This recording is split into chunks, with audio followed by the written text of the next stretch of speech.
成年人不识字，出门办事不方便，想要学习又找不到学习的方法，也不知道到哪里去学习，那么请关注金老师，我是一名专门教成人识字的老师，我们每天一起来学生活常用字，一段时间之后呢，你也可以学会很多字。儿，儿子；女，女儿；刀，小刀；伞，雨伞；鱼，鲤鱼；瓜，西瓜；虫，虫子；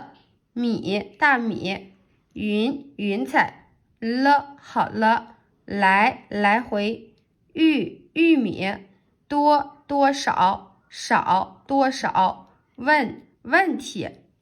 一遍学不会的同学点赞收藏，反复学习。想要学习更多知识的同学一定要点加号，下一个视频你就不会错过了。